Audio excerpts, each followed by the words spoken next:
I'm Commander Shepard, and the Unnamed Games podcast is my favorite podcast on the Citadel.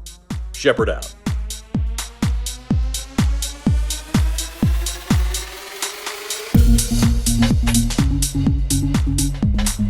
Hello, people of the internet, and welcome to episode 28 of the Unnamed Games podcast. I'm Craig, your usual host, and with me this week I have the full crew. He's back. Mr. Allen's back again. We lost him last week, but he's back. Yeah, I'm back and I'm ready. I'm in fighting form. I'm a bit bruised, but I'm okay. I'm ready for action. Good stuff, my man. Good stuff. We've also got Mr. Ratley Ratster. How are you, mate? Oh, I'm not too bad. It's been a sort of interesting week. Yeah, good stuff. Well, hopefully we'll hear a bit about that in a minute then. And Mr. Phil, Mr. Speed Freak Phil, how are you, sir? Hoi hoi, people of the internet. I am doing wonderfully, thank you very much. Good stuff. I'm very mate. excited because I got my coffee machine working this week, so I'm hyped up on caffeine. Nice. He's buzzing. Coffee is just one of them things, isn't it? As an adult, you can't imagine life without it. Oh, no. I upgraded. It's a bean to cup machine. I can get any brand of beans. It was a sad day that I had to move to decaf because of the hypertension. Terrible. Couldn't do it, I don't think. Couldn't do it. I need that kick. Anyway, so this week we've got a couple of good bits coming up. We're going to talk about the Snyder Cut. We're also going to talk a bit about Xbox's current performance in the market and some news from PlayStation. And then, of course, we'll go on to the inevitable quiz, which I have promised the boys after being really, really horrible last week to them that it's much, much easier. And I don't want to stress Alan too much either. So we'll start. Might kill me. Yeah. So I'm starting to get the feeling of PTSD every time you say the quiz. Yeah. I feel myself start sweating slightly in fear. So we'll start in the usual place and we'll go round the table and see what everyone's been up to. So I'm going to go to, I think, Chris first because Alan's got something real special. So we're going to leave him till last. Ooh, that's what's special. Okay. Ooh, Alan's special boy. My week's been predominantly just chilling, playing some games, bit of painting, watching some movies. I've watched quite a lot of movies, series, things like that this week. I've had a bit of a binge, bit of a superhero theme on a couple of days as well. Obviously, we got the Snyder Cut this week. We'll talk about that later, so I won't do anything now, but yep, that's coming. I also managed to finally sit down and binge all the second series of The Boys. Nice. I just hadn't. It's one of these things that when it came out, I was like, "Oh, I'll watch that," and then it just didn't happen. And then I forgot about it, and I was like, what should I do? What should I do? And it was after watching the Snyder Cut the first time. I was like, I'm in the mood for more superhero. Shall I watch like Batman, Superman, Man of Steel? And I was like, oh, hold on, The Boys. I was like, I'll watch The Boys. And I got to say, season 2 just killed it, man. I thought they'd struggle. Yeah. I thought they'd struggle to keep up with season 1 because season 1 was just every episode was gold. It was a really solid show. And when I said series 2 was coming, I was like, does it really need series 2? And they absolutely slayed it in season 2. Really, really happy with that show. There were some episodes that weren't as stellar as the rest, but I don't think it's one of these shows where I didn't feel like filler at any point. It had solid episodes all the way through and just a couple that stood out a little bit better. Do you know what I mean? But overall, that show really delivered this season as well. Better relationships.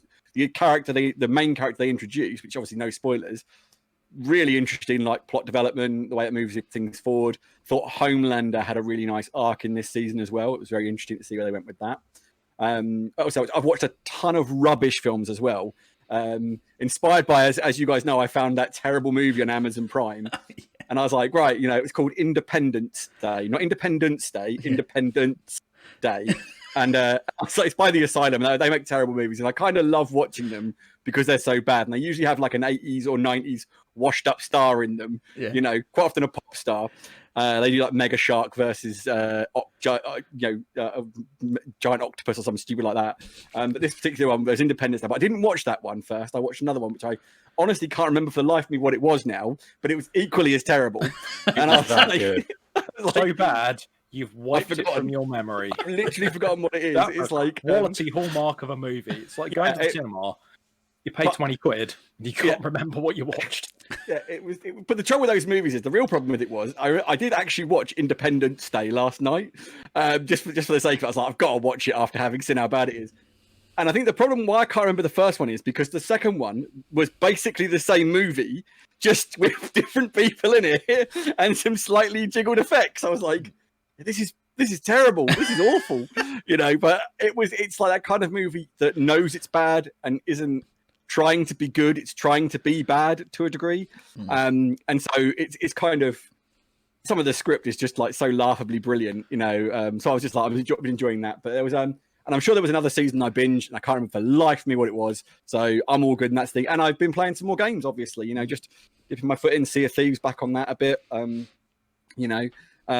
Just enjoying it. I've got Avengers downloaded, so I want to see what that looks like on Series X enhancement. I didn't play it prior.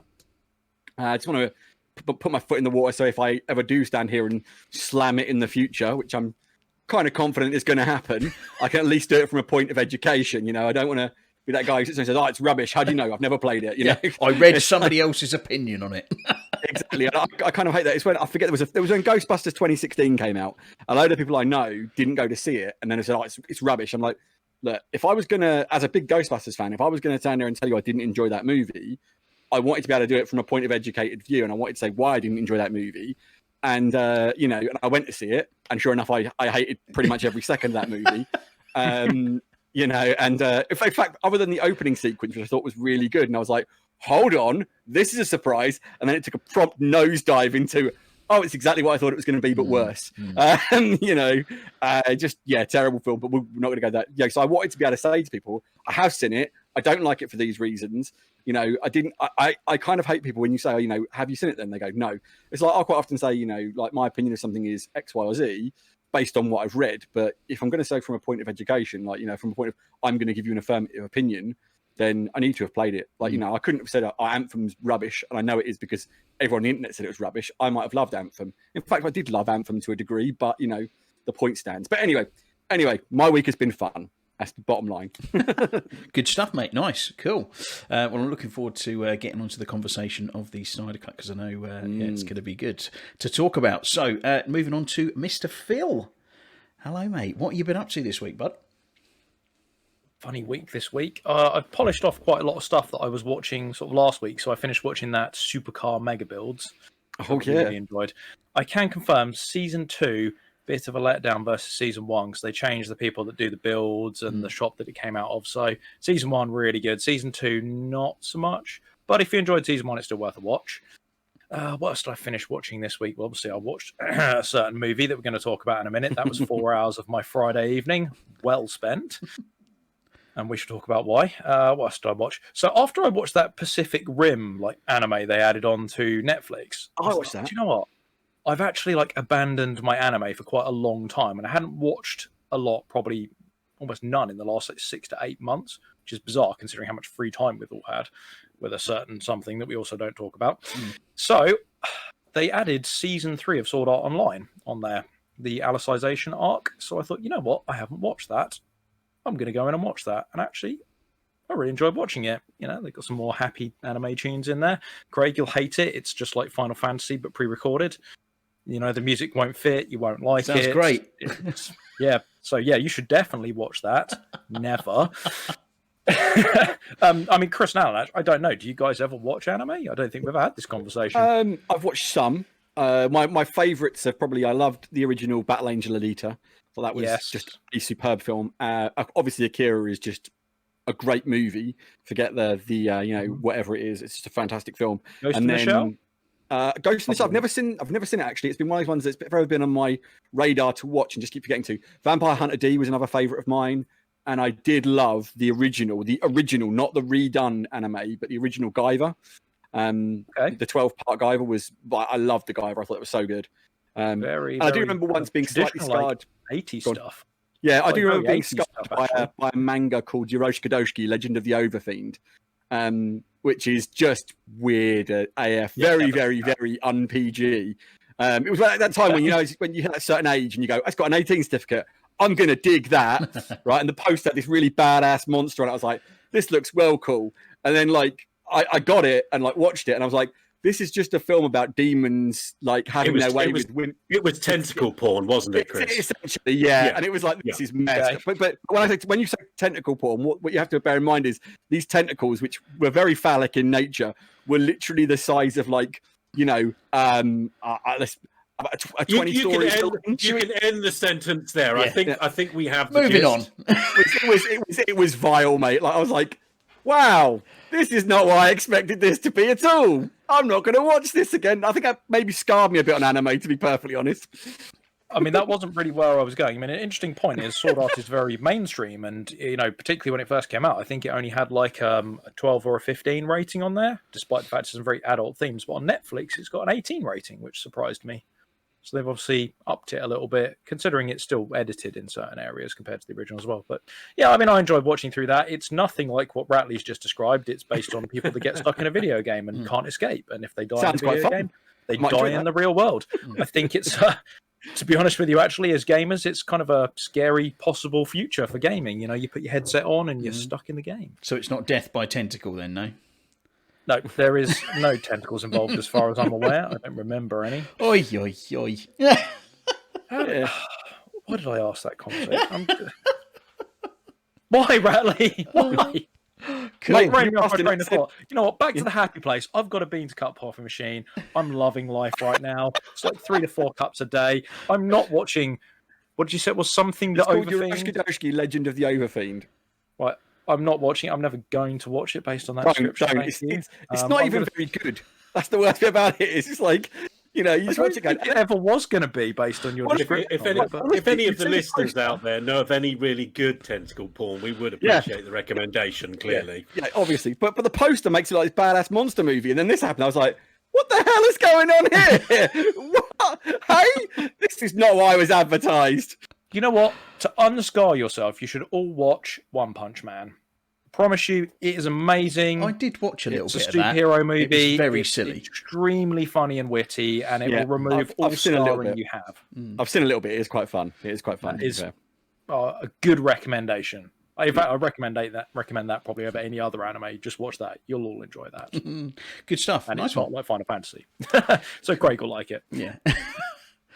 Cool. Thanks, mate. What have I been up to? So I have been playing the Avengers game. So yeah, much like Ratley's got it now downloaded to dip his toe in, and I finished the campaign, and I've just started the first deal. I think it's like a DLC or is it like an event or something with Kate Bishop, and I've got to say, I really quite enjoyed it. I really quite enjoyed the playthrough. So pretty much you can just play through the campaign with pretty much just ignoring the loot game. All I did was you can go into the equipment menu and hold the left trigger and it just equips the highest number of gear, because none of it really makes any difference. I mean, it's got different stats and stuff, but it just means you're the high enough level to go into that next piece of story content, if you like. And yeah, I've quite enjoyed it. It's some quite cool little story bits. I mean, it's nothing amazing. The level design is very, very basic. But actually, once you start getting into it, and some of the more hand-to-hand type characters, so I've played as, obviously you start off on if you've played the demo, as Ms. Marvel and Hulk. And they're very, they're okay to control, but I find your Black Widow and like Kate Bishop and things like that, they seem a lot more fun, because they're a lot more about dodging and kind of parrying and stuff like that. It's a bit more enjoyable combat, so I've really quite enjoyed that. Actually, Thor's quite fun as well because he's quite mellow. Hulk smash, yeah. So that's actually been all right. It has been pretty buggy, to be fair. It's crashed on me a couple of times, and then when I went to put it on today, it just wouldn't even load, and it basically just kind of locked my Xbox up. I had to completely hard reset the Xbox to get it to do anything. So it's still in a pretty iffy state. You'll kill a bunch of guys, and you go, oh, there's another one. You run over to get him, and it's just a guy going, like standing still. He's dead, but he's just fuzzing in the air, and there's loads of them dotted around. It's just a bit broken, really. I don't know if it's just the engine or what, but so I think I picked it up for 20 quid. And I think if I stop playing it now, I'm quite happy. I think I got 20 quid's worth out of it. It was maybe 8-hour campaign to play through, if that. But I look into it any deeper than that. And there's sort of the side missions to go and kill X amount of these people and, you know, do X amount of these type kills to get this piece of gear. I've zero interest in doing any of that because I just don't care about the reward. It's just going back to the same generic level over and over and over again. So, yeah, I think the campaign, good. The rest of it, no good. So yeah, that's my very quick review of my experience with Avengers. Yeah, I too have also watched a film that we'll talk about in a minute, but I also watched Birds of Prey, and I think is it the Fantabulous Emancipation of Harley Quinn? Harley Quinn. Yes. I watched that the other day as well. Funnily enough, for Yeah. the first time I got around to watching it. Yeah, That was brilliant. I really, really enjoyed it. It wasn't what I expected. It was really quirky, really different. It kind of had that very much where time will jump all over the place. There's lots of kind of freeze frames with narration to the camera. It's almost like a DC version of Snatch or something. It's ultra violent, and it was really quirky and fun. I think the end was a little bit of a letdown at the end. It was just a bit like, meh, kind of happened, but actually, like some of the fight scenes and stuff on it, I really quite enjoyed. And Margot Robbie, as usual, as Harley Quinn, was absolutely fantastic. She is just born to play that role, isn't she? Yeah. What did you think of it, Chris?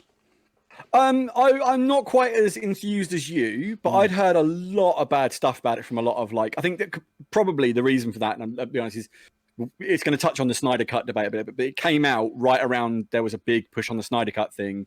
And the pushback, this thing of DC trying to move away from the darker universe. And a lot of people really took it out on Birds of Prey, I think, because of that. So there was a lot of negative talk about it. I really had a good time with it. I don't think it's one of my top movies, but I certainly would not be adverse to sitting down and watching it again. Like you say, Margot Robbie was absolutely stellar in that role. She was brilliant in Suicide. She was the highlight of Suicide Squad. She's absolutely the highlight of this movie. My biggest complaint would be we don't get to see any of the other like the Black Canary and Huntress really come into their own until the very, very, very end of the film. And that for me, it suffers that it's much more of a Harley Quinn movie than a Birds of Prey movie. So I kind of wish they'd. I think that problem had that movie had a branding problem from the start. You know, the original title was Birds of Prey and the Fantabulous Emancipation of One Harley Quinn, and then basically when people didn't realize it was a Harley Quinn movie, they were like, "Oh, we're going to rename it," and they just changed it to Birds of Prey. And I think that hurt it as well. It should have just been the Harley Quinn movie because it is a Harley Quinn movie with a few extra people showing up at the end. They're just support roles, really, aren't they? Yeah, they really are. Calling it Birds of Prey was a stretch. I really liked it though. I mean, I wouldn't be adverse to watching it again. It's not going to go into my top whatever films, but it was a great movie. It was a solid film. I thought the young girl was really good in it as well. The one, the pickpocket, she was really cool. I thought Ewan McGregor hammed it up beautifully as the bad guy. I thought he was a real highlight for me. He was that perfect blend of nuts. Do you know what I mean? Yeah. Initially, I was like, oh, he's terrible. But then I was like, after a little while, I was like, no, actually, he's terribly great. I love the way. Yeah. I think when you first meet him, you're like, this is too hammy, and then you realise once they give you a bit more backstory on the character and develop the character a little bit, it's like, oh, so he's this way because he's literally a nutter, you know, he's this guy, you know. Yeah. So yeah, I'd watch it again. I was like you said, the violence level was quite surprising. Yeah. You know, and they drop F-bombs and, you know, and the curse words all over the shop, which genuinely surprised me. I was like, whoa, this is, you know, very adult, which again doesn't upset me. I'm fine with that, and I quite like the more gritty adult tone of DC as a rule. You know, I enjoyed it. I really did, and I would recommend it to anyone to sit down and watch. Yeah, definitely. Yeah, get stuck in. And just to get this in, this will be because you took the 7-day free trial of Now TV to watch the Snyder Cut and thought you'd get that in at the same time. Basically, because I've thought the same thing. I just haven't got around to it. Do it, mate. And I thought I might rewatch the Joker because that's on there as well. Yeah. That movie. Let's not talk about that because I could waffle for. So I think I won't go into anything else I've been up to. Apart, you know, been doing great fun stuff like, you know, fitting dishwashers, integrated dishwashers into my house and stuff. So that's been fun. Wow. Yeah. Woo! Anyway, so we'll move on to Mr. Allen. So what have you been up to, mate? have you maybe purchased anything over the last couple of weeks, or? Yeah, I might have purchased something. If you're watching on YouTube, you can see them just behind me there. Some Xbox wireless headphones. We'll have a little talk about those in just a minute. Please, First Alan, of all, I'm very vested in your purchase, as I'm very interested. So I have some questions for you. DEFCON 5, Phil. DEFCON 5. We'll get there, buddy. We'll get there. Okay, so obviously I've not been here last week again due to being off for another procedure. So I've got quite a few things that I've been up to. I had quite a busy week that week with MRIs and procedures and things. So I didn't get as much done game-wise as I would have liked, but I've certainly had plenty of time for sitting around, and I've watched loads of stuff. So bear with me while I reel off this list of things that I've been watching. So we talked before I went off on my last podcast about the fact I was watching Punisher. So I finished series 1 and then watched series 2. Love that. I'm not going to go too much into that because I did last time. I then followed that up by watching The Haunting of Hill House, and then followed that up by The Haunting of Bly Manor. Ellie actually brought me the DVD for the first series. I absolutely love those. It's a bit like, and I haven't watched much of them, but I've watched a few episodes of American Horror Story, and I compare this. If you've read horror books, I would say that American Horror Story is Stephen King, and The Haunting of Hill House and Bly Manor are James Herbert writing about the ghosts of Sleeth. Okay.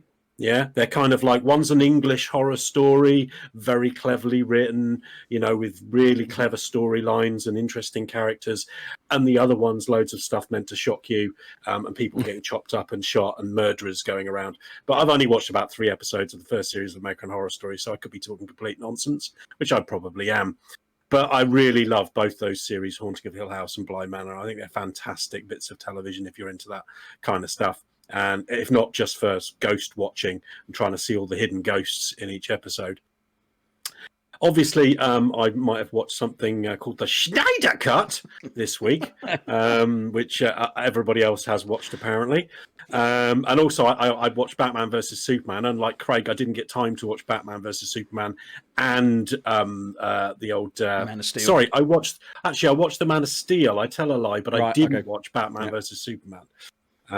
Because I left it too late, and after Craig said, "Oh yeah, I've just watched those," and I was like, "Oh yeah, that's a good idea. I should do that." What I should have watched as well, I really should have watched the was it the Justice League? Yeah, the Joss Whedon Justice League. Just for comparison. Let's go on to that. Let's go on to that. We'll talk about that. Anyway, moving on. I also watched the first episode of Falcon and the Winter Soldier yesterday. Or was it yesterday or today? I really enjoyed it. It's a good start, and I think the characterization, especially of the Winter Soldier, is absolutely fantastic. And I don't want to spoil that for anybody who hasn't watched it yet, but I'm hoping for really good things with this series. I think it's a really good start, and I really like the characters and the way they seem to be going. That opening scene was like something out of a Mission Impossible film, wasn't it? It was amazing. Yeah, it was like out of an Avengers movie. Yeah. I mean, it was top quality budget. So good. Really, really was. And then you have, as I said, the character sort of like arc of the Winter Soldier and his repentance and, making amends and stuff like this. And, the actor is just brilliant. I can't remember his name off the top Sebastian of my head, Stan. Thank you very much. I mean, if this is a sign of things to come, then I'm really looking forward to and very excited by, the series as a whole. But I also, because I got some grief from Ellie, the wife, over this. Of course, I forgot to cancel my Disney Plus membership after getting the free trial for watching The Mandalorian. Yeah, so of course I'm still paying. Well, I did actually, because then I was like, oh, well, because Craig was talking about Falcon and the Winter Soldier, and I was kind of like, oh, I'd really like to see that. And I was looking at my rewards, and it was saying you get 100 points if you watch this. And I clicked on it, and it took me to like Disney Plus, and I was available, and I was like, oh, okay. Okay, may as well watch it then. And I thought, okay, so while I'm in there, I may as well go and watch WandaVision, because I've been avoiding everything that everybody said. To be honest, first episode, not impressed. I was a bit like, what is this? I mean, don't get me wrong. I'm all for like a little bit of like nostalgia and trying to do things differently, but there's absolutely nothing superhero about this first episode. It's like watching an episode of Bewitched. Yeah. I didn't really like that either. So I wasn't that impressed. But then the second episode started to get a couple of little bit Truman Show kind of things. with like a coloured helicopter coming out of nowhere, and a strange beekeeper guy coming out of the grass. So there was some weird stuff going on, and it was starting to. So and obviously we all know what the Scarlet Witch's powers are. So you by insinuation you start to think, oh, okay, what's going on here? And I'm not entirely sure about the timeline. I think it's after the Infinity War. So Have in which you case, watched all of it, or? No, I've only watched 2 episodes. Right. So, okay. Yeah. Well, it'll become to make very it after apparent. more More further it will on. make sense. Yeah. Yeah. So at the moment, the first episode, I was kind of like, really? Exactly how Not I that felt. impressed. Mm. Second episode, I'm kind of like, let's wait and see. I'm also a little disappointed that most of the episodes seem to be 20 to 25 minutes, whereas you have like the Falcon and the Winter Soldier, which is a good solid 45, 50 minutes long, and there's only 9 episodes of WandaVision, and I'm kind of like, why is this getting skimped on so much? I think really with WandaVision is the episodes start to get longer, and I think it's almost the way that they've kind of been trying to be quite meta with it, the way that they've tuned into maybe the length of an episode of something within that time period, because they change as they go through. What you'll also notice at points you will see, without spoiling, you'll see points of what's happening in the real world and what's happening in WandaVision, and the aspect ratios change, and the way things are shot, and the audio and stuff. It's quite clever, the subtleties that they've done. So that's pretty much all I've been watching. I have watched a few other movies and stuff, but I'm not going to bore you with every single thing. But let's talk some more about games. I mean, this is called the Unnamed Games Podcast after all. So steady on, mate. Steady on. I know. Actually hitting the topic for a change, yeah? I mean, what weird things do happen. But, I mean, the game that I've played most this week is actually a game that's come a little bit out of the blue. It's actually Elder Scrolls Online. Now, I'm a massive Elder Scrolls fan. I've made this very clear before. I've played Skyrim, Oblivion, Morrowind. I love that more than I love Fallout. I love the whole fantasy trope. And when Elder Scrolls first came out, definitely dived straight into it, very excited, and then ultimately very, very disappointed. It just wasn't what I expected. And don't get me wrong, a big percentage of that is really my lack of understanding how MMOs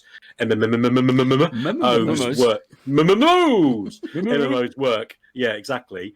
And I don't necessarily agree with them. Craig will laugh because it is one of my main complaints. It's kind of all I want to do. I'm old school. I want to go on a quest with 3 of my buddies, and we want to go and play that quest together. Whereas in MMOs, you go and talk to the quest, and everybody just follows you around and helps you kill all the creatures, but it's actually your quest. And it's like, I just want to go on a quest with my mates. That's all I want to do. Yeah, but apparently you cut that. Nobody else wants to do that, so they don't do that in MMOs. We're just manually getting around it, aren't we, Alan? We do. But again, that's just my lack of not being on board with the cool kids.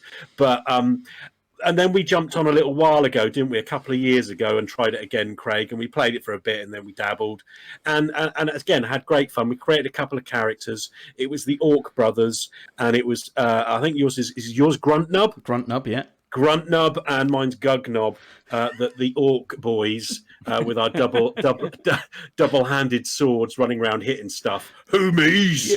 Yeah, and generally smashing up stuff. Yeah, and having a lot of fun. And we had great fun. And then we kind of went off and did other stuff, didn't we?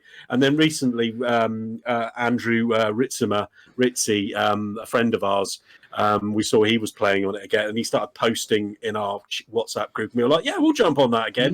And to be honest, I don't know whether it's just my memory getting worse as I get older, but I know it's had a lot of graphical upgrades and stuff like that. I went in there and I was wowed by how absolutely gorgeous it looks, the environments, and everything else. All I can remember is being unimpressed by how it looked and thinking, yeah, it looks all right, but it's nothing. And yet we went in and it hasn't even had its Series X upgrade yet, has it? Apparently, isn't it, Craig? You said 60 frames a second. Yeah. I'm trying to talk like I sound like I know what I'm talking about, but it hasn't even had that yet. But it still looks absolutely banging gorgeous. Absolutely love it, and having a huge amount of fun with the Orc brothers, and hopefully we can carry playing on that. How cool was that dungeon we did? We did a fantastic. It was so much fun, that dungeon, wasn't it? So the dungeons are definitely a highlight. That's where you can play as a group. Yeah. And really, really enjoyed that with the 3 of us. So had a lot of fun and hoping for more. The big thing of this week, which you mentioned way back at the beginning when I started talking somewhere around the 1800s, is the is these things behind me. And if you're not watching this on YouTube, it is the Xbox wireless headphones. Okay, so obviously, if you're listening on the pod, I'll do my best to describe them. Very usual Xbox fare. They're black with the green trim around both of the headphones on either side.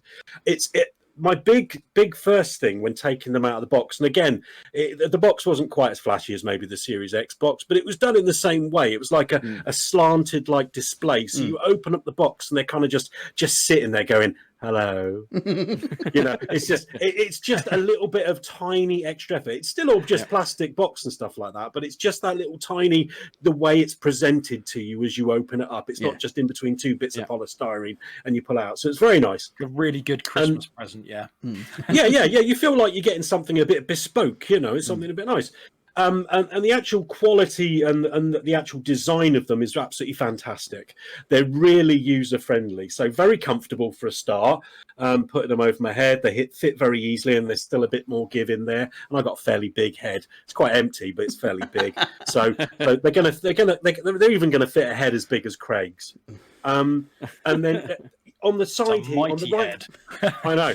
And the actual dial for turning up the volume is this whole big dial on the right hand thing, and it's so simple to use. It's really, you just reach up. There's no like little buttons to fiddle around with. You just turn it up and down, and there you go. It's and then on the left hand side you've got the same control, but it's the mix, game volume, and voice chat. Yeah, and again, there's this little sweet spot in the middle. You can feel it really easily when you get to the middle part, and then you can just do that. And one of the things I used to have with the Astros, I had before this. And I don't want to upset my wife because she bought them for me and they were fantastic and they did really well. But one of the main grievances I had with them was how you had these buttons at the back, like 3 buttons to change the voice and game chat sort of like volumes. And I could never get it to work properly.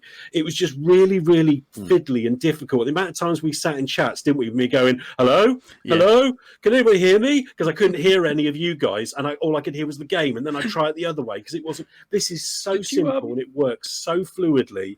It's fantastic design. Sorry, Phil, you got a question? I was to say, well, first on the Astro thing, they fixed that with the software update because I have the newer version. It does the exact same thing when I got them out the box on software version 0.4. You press the button, it goes all the way to game, and you press it, and then it goes all the way to audio, and then it's forever to balance it out. Just a thought. But more interested because I'm very keen to know about these. Just for preference, I have a pair of Astro A50s and I have had a horrendous time with them. I'm on my 4th pair because they consistently drop the connection. So bad, they drop out from the base station every time it changes an episode on Netflix. So it's obviously something to do with the audio encoding. So like you watch one 25-minute episode, then it goes next episode, pings over, and it drops the signal. I can say now, I've never had, when I was using mine, I never had really any. My problem with Astros was like things like the ear cups just never lasted. But yeah, that sounds terrible, mate. I couldn't have ones all, by now. The new ones you can magnet them out, so you just pop them out and buy a new one. Well, that's what I've got. But yeah, they were the only problems. Honestly, I think they're brilliant. They sound amazing. I would never in my life recommend them to anybody because they're just a terrible experience. They're a brilliant, terrible experience. But I am very interested because, again, if I was to chop these in and just give up on them, those Xbox heads are something I'd be interested in. You've got A50s, Alan. What's your opinion on the audio quality? Like similar kind of bass, less bass? Talk to me, bro. Tell me what I need to know. So you've peaked too soon, Phil. I haven't finished talking about the design features, and I haven't started talking about the quality. So you've peaked a bit soon, my friend. Just hold that thought, and we'll get to the sound quality. Phil, do you have this problem often? You peak too soon quite often, mate. Yeah. Every time. It's a one and done. Watch Skadowski does it, right? Peak too soon. Okay, so just before Phil peaks, let's just finish off with the design features. And I'll address your question very shortly, okay? So what else we have on here is we also have, it's extremely simple. You literally, just the same as your controller, there is an on-off button at the back here, which you hold down to pair it with your Xbox. It is as simple as that. No messing around with cables, nothing at all. You just hold down the pairing button on your Series X, boom, a couple of seconds later, they've paired up and you're listening. Absolutely fantastic. You turn it on, you turn it off with a simple press. The microphone at the front here is very, very small. But I think we were playing the other night, weren't we? As I said on ESO, on Elder Scrolls Online, Craig, and you said it sounded more. Yeah, Let's see. you said it's. Yeah, so you said it sounded really, really good from your end. You could hear me perfectly fine. Perfectly clear. Considering how it's this really small, and it doesn't get in your face. So you can, if I could still eat burgers, I could sit there and eat quite happily, eat a burger, whilst still being able to let everybody hear every munch and chew while I'm in the pie. Like Jules does. Yeah. What's the important thing about an Xbox headset? You have to be able to use the mic to eat really loudly and infuriate everybody you're playing with. Exactly. But what's really, really cool design feature is that it's just a very simple button underneath here, which you can feel really, really easily. You literally just press, and that mutes your microphone. Sorry, it's under here. Yeah, and you literally just reach up, tap it the once, boom, you're muted. Chat again. So everything about the design is really, again, it seems to be this is a common theme with Xbox, Microsoft products these days, which is one of the things I'm going to talk about a bit later. But yeah, it's that it's just so simple and easy to use. Very simple to set up out of the box. Really simple to actually use. Elegant, nice looking, absolutely fantastic. When we come to quality, so I'm getting to your point, Phil, and I put on Metro 2033 as the first game I wanted to try because I thought a good first-person shooter with a good, nice bit of environment, that it was amazing. I'm not going to kid you. I could hear the crunch of snow under my feet, and there was one of those weird rat mole type creatures. I'm at very early level in the game. At the train, we're broken down, and there's all this water and marsh, and I could hear one over in the distance, and I could actually tell where it was. Yeah, I could actually look over to where I thought it was, and it was that the sound direction was just perfect. And then I fired my gun, and I nearly pooed myself because because it was so loud. It was like, and I was like, oh my god, because it was obviously I might have turned it up a bit high, and I was just walking around on snow and stuff like that, and then but the sound quality was superb. I also put on Forza 4, and again the sound quality was absolutely banging. So far everything is good. Then I watched the Snyder cut, and I thought I'll watch them with the headphones on. Yeah, so I'll see how they are. And I have to say I was really unimpressed. It sounded really, really flat. I'm no sound expert. I'm no expert on anything technical, as we already know. But it was just you could just tell there was no depth to the sound. It just felt really, really flat all the time, and I just couldn't figure out what I needed to do. And it took a little bit of research on YouTube and a little bit of looking actually within the settings and stuff. And Craigie Poos helped a little bit. And eventually I found out you actually need to download an app, the Dolby Atmos app. And once I downloaded that app, I was actually able to access I don't know whether you can access the equalizer before that or after that. You can. Yeah. But you were able to actually change the sound output to Dolby Atmos. And the transformation was just phenomenal. Yeah. All of a sudden, it was like I was sitting in a cinema, and the sound was just banging straight into my earphones. As far as the comparison between the Astros, I'd say the Astros are at least 100% more expensive than this. These are £90. The A50s are in the region of what, 250? 250. Yeah. Nah, 299 for a set. Well, there you go. Well, there you go. You can get them for 250, but they are Exactly. They're an retail, expensive piece of kit. And I have to say, if I had to compare the two, I really wouldn't have felt that I was being begrudging. I was losing anything as far as sound quality by listening through these Microsoft headphones rather than the A50s. I didn't feel like I was sitting there going, well, this is really good, but it's not quite as good as the A50s. And I love the A50s. I really, really did. And there are no technical issues with them. They do not cut out after each episode. I can very much assure you of that. So, yeah, I would recommend these to anybody. For the price point they're at, they're a fantastic piece of kit, and I am very, very happy to have High them. praise, man. High praise. Yeah. Final question, Alan. Go on. You wear glasses. What are they like with glasses? Well, I don't wear glasses while I'm watching television. I only use glasses for reading, so I can't say. But I can tell you they are extremely comfortable. When I was wearing them, you don't even feel like you're wearing them after a couple of minutes. You forget. They're very soft, very soft. They don't feel like they're... And the sound, I don't know what you call it, but I can't... Isolation. Thank you, Chris. Ellie usually sits about 3 feet away from me, and my alarm went off the other night because I had to take my meds, and she's actually had to get up and tap me because I couldn't hear the alarm coming out of my phone, which is really loud on the right hand side, and I couldn't hear Ellie going, "Your alarm's going off." Yeah, so and I always having to tell you when you were getting text messages because I could hear it through the microphone. Exactly. So the sound isolation, you want to be immersed in that game or that movie that you're watching.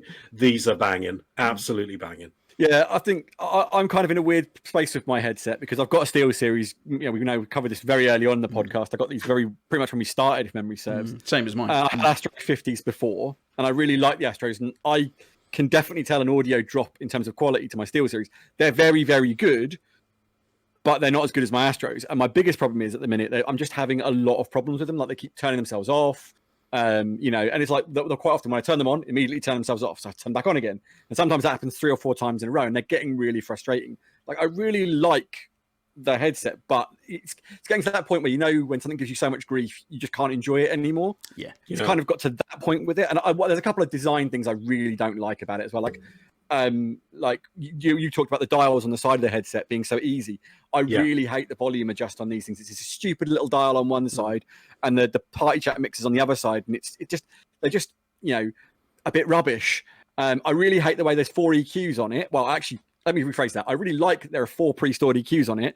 I really hate the way they're the power button. So you'll occasionally just accidentally change EQs when you're turning them off. And it's like, I now have to cycle through all of them to get to the 4th one or the next one. That kind of stuff. So where it's brilliant, it equally really annoys me. So the only way to avoid that, I guess, is to overwrite all 4 profiles with the same profile I tend to like. But then that defeats the point of having 4 profiles, right? So, I mean, I'm kind of in this weird thing with my headset. Is like, the Xbox One looks like a really good choice. Yeah, I think you're at the exact same point I am, Chris. Is that you've got so many issues because your Steel Series headphones, they're what, 180 quid, give or take? 179 quid new, yeah. Yeah. The Astro 50s, 249 to 299. Yeah, they're both premium headsets. They both sound great. I tried the 2 and chose the Astros out of the 2. You kind of went the other way, and that was just I had Astros, and I got fed up with problems with Astros like you, so I ended up on Steel Series. For me, if Astros were better, I'd still have my Astros because the sound quality on them was unquestionably better than my Steel Series. But I would be with Craig. Craig says to me, he goes, I don't think it's necessarily worth the difference because there's a big price difference. You're talking nearly £100, well, more than £100 retail difference in price. And I don't think the Astros are £100 better, but I do think that, all these premium headsets have got issues. And when you're spending that kind of money, you don't expect these kind of issues. And and again, like Alan said, the Microsoft hardware of late has just been, they just kill it in hardware. Has been very much on point. Yeah, I've got so much Microsoft stuff, and I believe in their hardware. I like their hardware. The Xbox ones just seem to tick all the boxes, bar maybe one for me. And it's that typical thing, isn't it, where I want to get them and I want to try them to see what the sound is like before I commit to them. But it's like, I'm the same. That's why I was hoping for Alan's non-technical opinion. Let's be honest about this. £90. I've spent £90 on a meal out of an evening. 100%. They're good value. They're incredible value. And I think that's I've spoken to a friend of mine who's a real audiophile, and he had them. He had to send them back because they weren't comfortable for him. But he said, they're very comparable to much more expensive headsets, but they're also, if you're really fussy about sound, there are some definite flaws in the sound. But at the higher end, I mean, at the higher end, you are going to get some distortion. I mean, at that price point, you're not going to expect that pristine. But I think what everyone says is you could charge 150 for these, and they'd still be good value. Definitely. I think that's a great testament to Microsoft, and I think your recommendation might have sold me to give them a punt, to be fair, and see how I fare with them. I think I've been very much going down the same route as well as you, Chris, because, I mean, when I had my Xbox One X, I had the obviously the 9X, the Arctis 9X Steel Series, same as you. Not a single problem with them. Literally connect them every time. They worked perfectly. Never an issue. As soon as the Series X has come out, initially we had some issues with that. We also had issues with connections of controllers. So I'm assuming it's some kind of problem with the UI or with the Xbox Series X itself. But yeah, I'm starting to notice them because I hadn't been using my headphones a lot. I started to use them a bit more after you'd mentioned the problems you were getting. I was thinking, I'm sure I'm not getting them that bad, and I've really noticed it now. They keep. They'll all of a sudden they start cutting out and popping, and then they'll go off, and then I can't get them back on again, and then I have to reset my Xbox, and it's just becoming a right pain in the backside. And that, like I said, the little dials are a bit of a pain. I really love the idea of having those, complete discs on the cups like that. Just so, why haven't people done that more? And another thing I hate with things to charge is the worst thing to happen to USB ever is micro USB. I hate micro USB connections. Yeah. Absolutely suck. With that? Yeah, and they're USB-C on the new ones, aren't they? One of the reasons when Microsoft announced that I went to USB-C, I'm really interested. So there was the option of going for a SteelSeries 7X, which is the sort of less premium version of what we've got. Comes with They were built USB for, stick that plugs yeah, in. they were for the thing, and I was like, I'm kind of like on that. But I think if I'm going to go at that point, because they're both the same sort of price point, I think I'm just going to go for the Microsoft ones. To be perfectly honest with you, if I do. So I'm really pleased to hear you like him, Alan. I think it's a recommendation. I think I might have convinced me to give him a punt. Maybe, I don't know. Cool, brilliant. I'll give it another bit of thought, but thank you.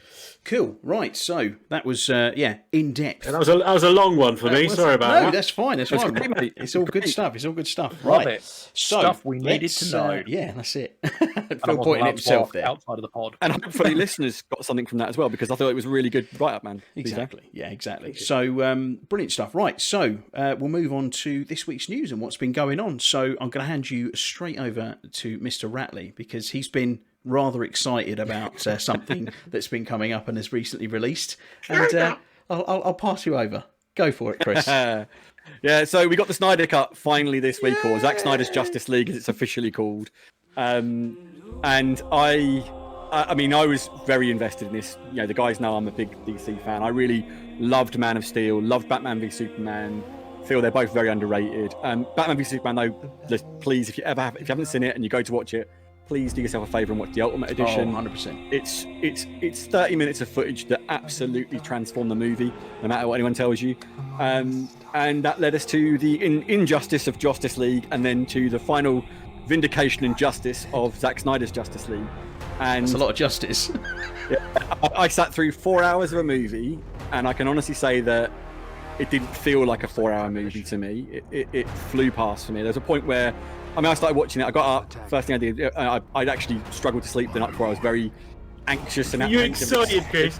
Yeah, man. Seriously, like it's been a big deal for me. Like these are the heroes that are super important to me, and and I know that there's a big thing for me as well. But I put it on, started it, and I never forget. I checked my time at one point, and I was like, I've been watching about 45 minutes. I was like, didn't really feel like 45 minutes, but I thought, well, I've still got plenty of it to go. And then the next time I looked across, I'm like, whoa! It's like, how long has that been? It's like, and I didn't notice that passage of time at all. I was very concerned when it was 4 hours that it would just feel a bit stretched and sort of lacking in places. And I'm really happy that for me it didn't. Oh, by the way, before we get into this too far, let's just preface this by saying we are going to be dropping some quite heavy spoilers more than likely in here. Okay, so Craig will do the honours, I'm sure, and put a timestamp down in our description. Yes. So if you haven't seen the Snyder Cut or Zack Snyder's Justice League and you are wanting to watch it and you don't want it spoiled, please click that and miss the rest of this discussion, because I don't want to be the guy that ruins it for you, because it's a phenomenal experience that I genuinely believe you should go into and enjoy. Good call, Chris. And it gets a full recommendation. I think I sent a message to you earlier saying I wish I could erase the Justice League from existence from my memory. It's so yeah. Let's just break it down a bit. So 4 hours of really well paced, really well shot, really well written, great character development, great characters, emotional, well thought out story, to be fair. It wasn't a cut and dry, like, this is what we're going to get. If you've seen Justice League 2017 or Justice League, The Abomination, Zack Snyder's Justice League doesn't really change the story. The story is basically what you've seen, but it's not in some ways. Like, there's so much more to this story that we never got to see. It makes sense now, for a starter. Yeah, there's a lot more fluidity to the story. Things make sense. Some of the characters have a purpose other than just being there to be in the Justice League. Steppenwolf doesn't just turn up, grab 3 mother boxes, and then get beat at the end. Yeah. This is essentially what Justice League to is. appreciate some context. I mean, the big thing in regard to Steppenwolf was the introduction of Darkseid. Now, I think he's like a passing breath in Justice League, but if you don't know DC, Darkseid is the equivalent of Thanos in the DC universe. So everyone knows who Thanos is because Obviously, Thanos has been the big movie villain for a lot of years. Darkseid is a seriously bad dude, like a seriously bad dude. And he's after something called the anti-life equation. It touches on that in the movie. Gives him the power over all living things, essentially controls all living things. But the movie starts exactly as it did before. Well, no, it's not exactly as it did before because I don't have the Batman sequence anymore, which is thing. But it starts in basically, if you forget that, the same sort of place where we're at the world is mourning the loss of Superman. It's starting to move on. Batman is looking to put a team together. He's, Wonder Woman's already involved, and he starts going to try and recruit. And you see him try and recruit Aquaman early on. That sequence is just more. I'm trying to think of the best word for it. It just feels more together. It doesn't chop about as much. More complete.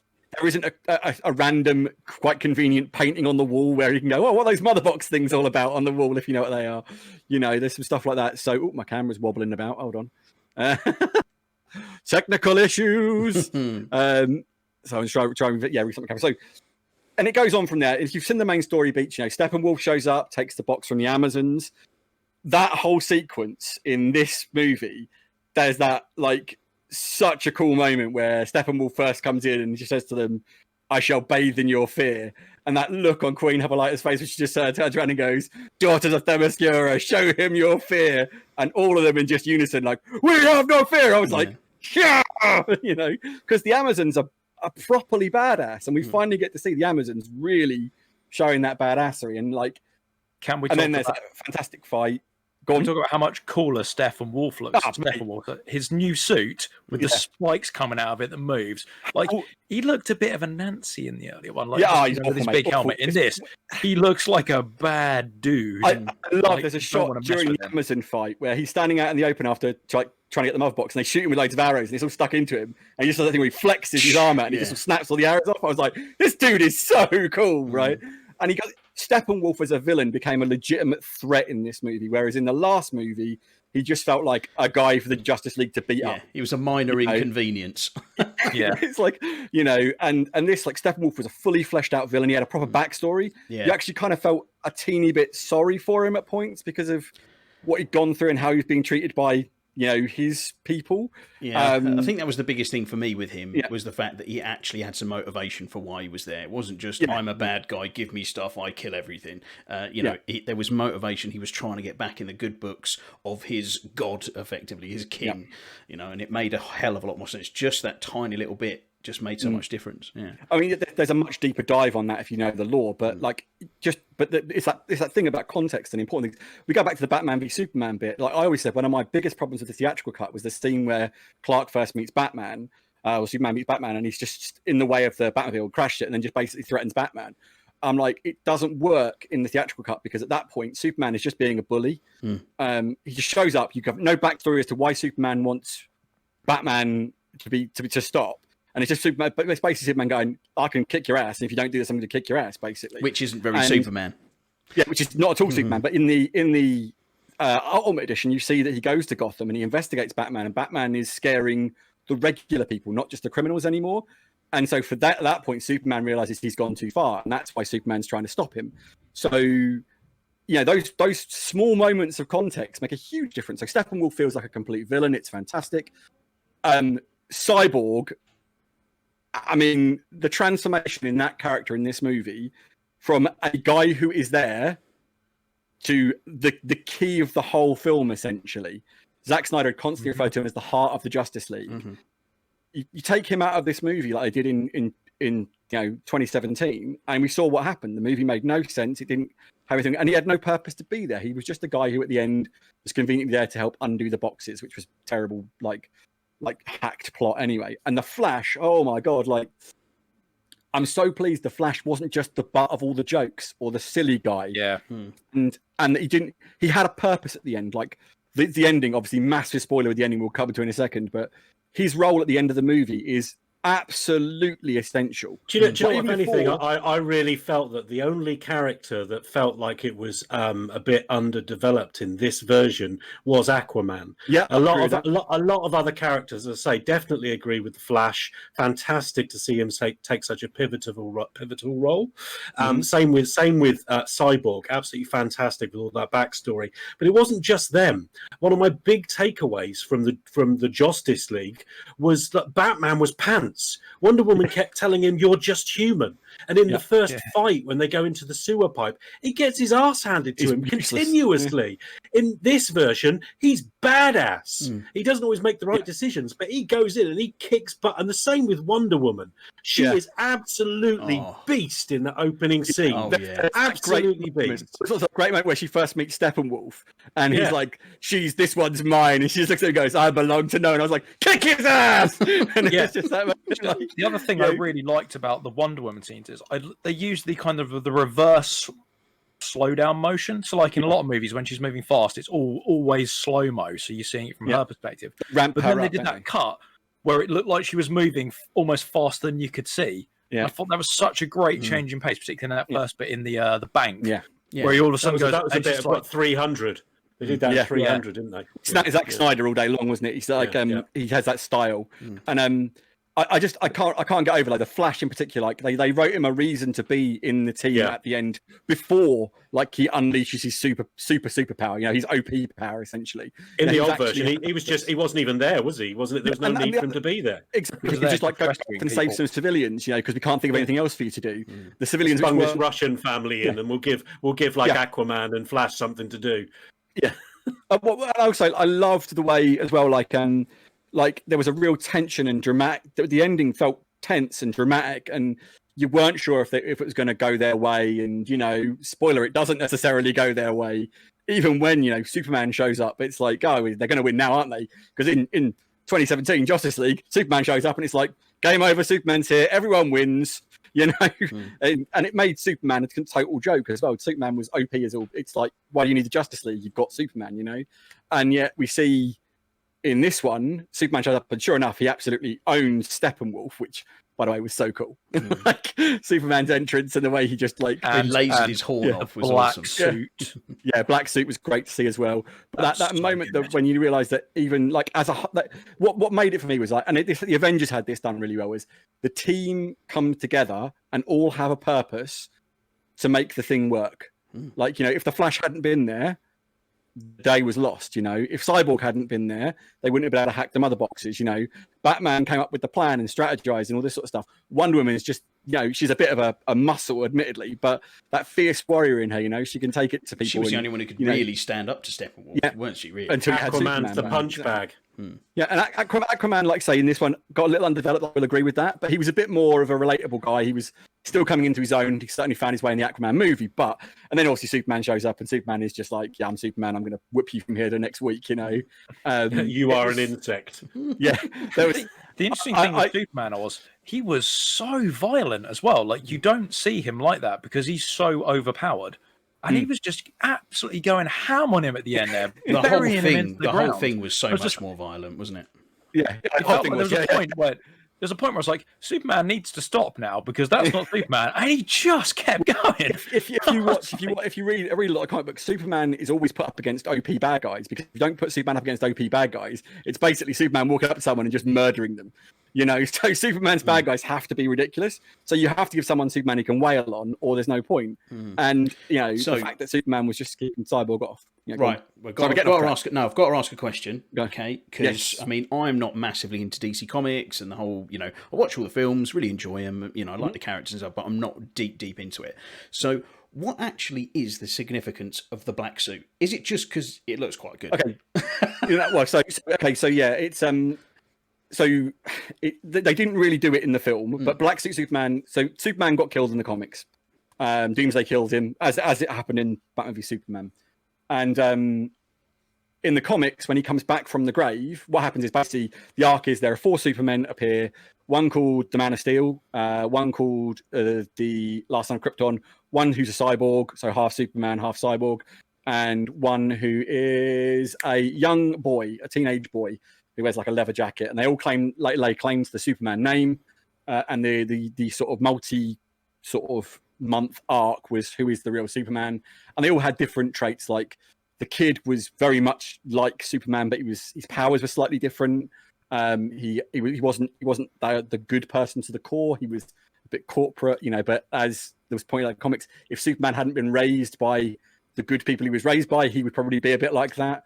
Then you had the Man of Steel, who was very much the heart of Superman, just a guy doing the good thing. The Last Son of Krypton had different powers, but was definitely Kryptonian. And then there was the Cyborg, who had certain memories.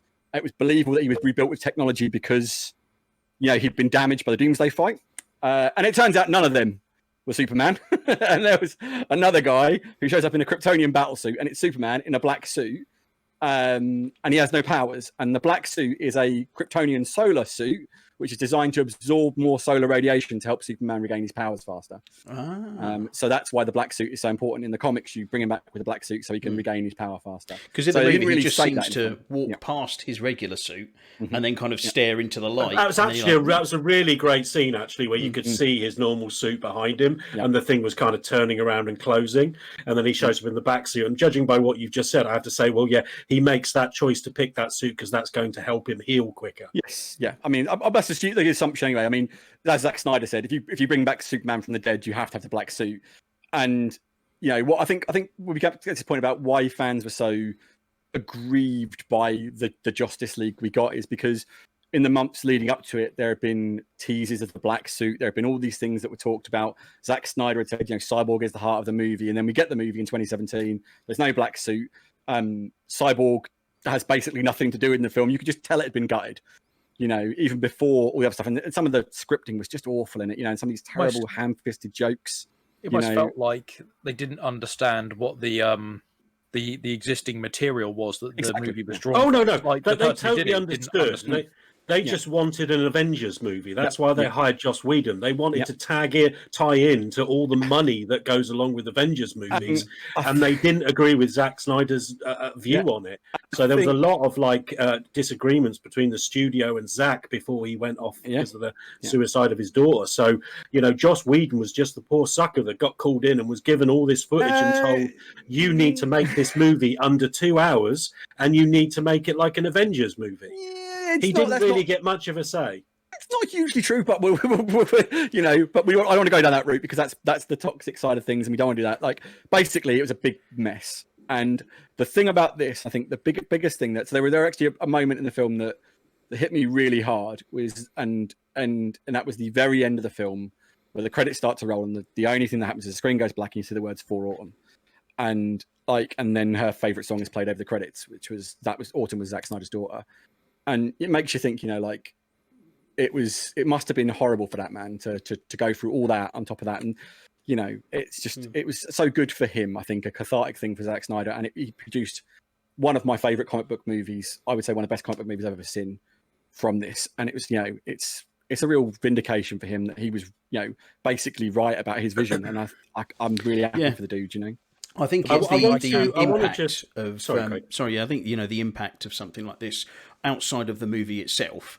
I genuinely, I loved it. I thought it was fantastic. I don't love it quite as much as you, Chris. You're bathing in it. It was a really good film. Yeah. But the implication of actually creators being allowed to create their vision rather than studios just stepping in. And I know there's the whole, the conjecture around it, whose fault is it, this, that, and the other. But, regardless of what fault Joss Whedon plays in it, the studio plays a very big role in this. They're wanting the movie to be shorter because they want to get more bums on seats. If it's an hour shorter, they can get another showing in a day in the cinema. Times that across thousands of cinemas across the world. That's millions and millions of dollars, isn't it? And also very rightly what Alan said. They want Avengers made bucket loads of cash. Let's have an Avengers version of it, and it doesn't work. That's not what fans want. And I think us again, very much like we talk with the video game industry, if we vote with our wallet with these things, and I really push and urge everybody to forget that the Justice League existed. Just watch this film, have a subscription, do a 7-day free trial, whatever. Just get the metrics up so people have watched it, just to kind of stick two fingers up to the studios and say, you can't keep getting away with this. allow creators to make their vision, because ultimately that's how we get great content, and I think, hopefully that will start to drive it forward. Do you know what makes me laugh when they say about we want it to be 2 hours so we can get an extra showing in a day? If you look at the top grossing films of all time, bar like currently in the current climate, Avatar and Avengers Endgame are the 2 top grossing movies, right? Titanic. And they do that. Yeah, Titanic, they're all like 3 hour plus films, right? And it's like you can't even see the forest for the trees. If you produce a great 3 hour movie, people will see it and see it again because they want to, because it's a great piece of cinema. I can genuinely say I want to watch that Snyder Cut again because I know there's going to be so much I missed because of the length. And I watched it twice now, and I think the one thing I wanted to say, and I've completely forgotten in my little earlier like delusion of like, oh my god, is that I finished it, like credits rolled, finished it, and my first thought was I'm going to put that on again. And if it's a 4 hour movie, and the first thing you think is I really want to watch that again, that's a great film, whereas like in total contrast, I watched Avatar and came out of that and went, I never want to see that again. Same as I did. I do want to cut in here a bit because as Craig has said, I mean, you're bathing in the glorious radiance. And I just want to put a little bit of another viewpoint on this. Okay, I want to add some. It isn't perfect. No, not at all. Let's be clear about this, okay? At 4 hours long, it is too long. There are some pacing issues in it, and some of the scenes don't need to be there. You probably could have cut an hour out of it, and it would have still been a great film. There are lots of things. Now, don't get me wrong. There are lots of things that add to the backstory and are very, very important and excellent. And then there are other scenes like, Clark Kent's mother, Martha Kent, going to see Lois Lane in her apartment, and I'm not going to tell you the end of that because that is a bit of a spoiler. Spoiler discussion, you can do that, man. I mean, it turns out to be the Martian Manhunter, doesn't it? But I mean, it doesn't need to. She doesn't need to be there. There's also the whole piece about obviously the bigger picture for Zack was going into the Injustice storyline, and almost the entire last 15 minutes of the film are basically fan service to something that will probably never be made. Yep. It could have ended after the final battle with a couple of little close-off scenes with the Flash and everybody else. Interesting. And then you could have ended it, and you didn't need that 15 minutes. You start adding those bits up, and you can take away 30 to 45 minutes of that film and make it much more smoother, and you don't need it. So it certainly isn't perfect. However, there are some other things that I really, really did enjoy. One of my main things I love with comic book movies, and why The Hulk by Ang Lee is still one of my favorite comic book movies, is when they try to make a comic book movie. The transitions in The Hulk are some of the best you will see in any film, and they're just like moving from panel to panel in a comic book.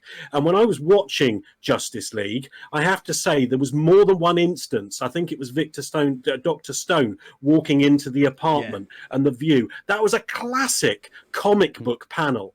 And there was lots of those scattered throughout the movie. And respect to Zack Snyder, that was wonderful to see. But rest assured, I do think it was a bit long. It didn't need to have as much superfluous in as it did, but it is still fantastic. I think the reality of like exactly what you say, I completely agree with everything you say, if I'm completely honest. As a huge fan, I think the reality is because he doesn't think he's ever going to get to make another one, screw it, you just throw the whole thing in, right? If it had been a theatrical release and it had all that, one of my biggest complaints about Return of the King is exactly the same as my complaints about the Justice League is it doesn't really know where to end. Now, the Return of the King has like 4 endings, and Justice League has so like does the 4 book, endings. though. That's the problem. It's not the film's fault. It's the book's fault. Again, you have there. It works in the book. It doesn't really work on film per se. Yeah. So, and I think I would agree 100%. The nightmare sequence, I was quite surprised, was the last thing in the film. I thought that would come somewhere in the movie. Yeah. Me too. Lewis is the key, and I'm thinking right up until that bit where they start showing the dream sequence. I'm thinking, why is Lewis? It's got nothing to do with this storyline. It's got everything to do with the Injustice storyline. And don't get me started on the Joker. Worst Joker ever. Absolutely, couldn't disagree with you more. Couldn't disagree with you more. He was fantastic in my opinion. Absolutely fantastic, really? And and people are loving him like across the internet, like genuinely loving him. No, I think absolutely stinks for me. So yeah, but this is the thing. Like, as a fan of the comics, Leto's actually doing a really good comic book Joker. Like, and I'm not gonna I'm gonna say something which is like people will shout me down for. Oh, Alan's gone. That's all right. Back He's back. Yeah. Alan's having a nightmare tonight, isn't he? Yeah. So like the Dark Knight films, I've said this before, they are pretty bad Batman films. They are fantastic movies, and I thoroughly enjoy them. But as a Batman film, they're not very good. Like, he's not very Batman. The Joker isn't really like the Joker. You know, but they're more realistic. They're not trying to. They're be not a meant comic to book be. movie. Yeah, exactly. But people hold them as the gold standard of this is how those characters are portrayed, right? And they're really not those characters from the comic book. Whereas with what Zack's done throughout the whole series has been much more comic booky. I mean, it's not perfect. And there are certain things he gets wrong, but the Joker feels much more personal to Batman, which he is in the comics, compared to like a more generic, you know, Prince of Crime, which we get in some of the other ones. So for me, he landed it. I mean, don't get me wrong, Suicide Squad is still a mess of a film. Again, that has huge implications for studio interference if you know the whole backstory there. Because get this, the big bad guy was supposed to be Steppenwolf over there. Oh, yeah. And Ben Affleck is still my favourite Batman. I'm sorry, but I love Ben Affleck. He killed it, man. Yeah, it's such a shame he hated doing it, and he'll never do another one because it's such a shame because he's so damn good. I think the biggest problem with him was like when you hear his story is like he couldn't get what he wanted at the studio. They wouldn't commit to what he wanted, and he just found it too draining to try and fight it. You know, he was like, this will be a brilliant Batman movie. And the studio were like, no, we want it to be more like The Dark Knight. And he's like, no, but this is what people want to see. This is the Batman we've got. Like, he wanted to put, if you've seen the Arkham Origins game where Deathstroke and Batman fight, he wanted to recreate that on film. You know, and I'm like, you know, let's all do the Ben Affleck sad face. Yeah, I think There's poor so old much Phil. on about, but- Poor old Phil has tried to interject about 7 times now, and I think he had something. I've just given up, mate. I've just given up. I genuinely would love to hear what you have to say because I mean, like I say, I know I'm biased. I know I can go on forever, but you know, Yeah, go on, Phil. What were you going to say? I think probably, well, Alan covered the first point. So while Phil's talking, I've got something really important to say. Sorry, Phil. You carry on, mate. You carry on. Yeah, I mean, for me, the end of the film was unnecessary. Like, Yep. I didn't get anything from it, and maybe that's because I'm not invested in it. I guess more from a technical point, one of the things... Oh, that'd be my watch intervening there. One of the things that... It does that sometimes, no idea why.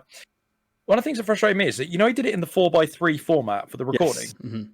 There was lots of shots in there that were clearly designed for widescreen.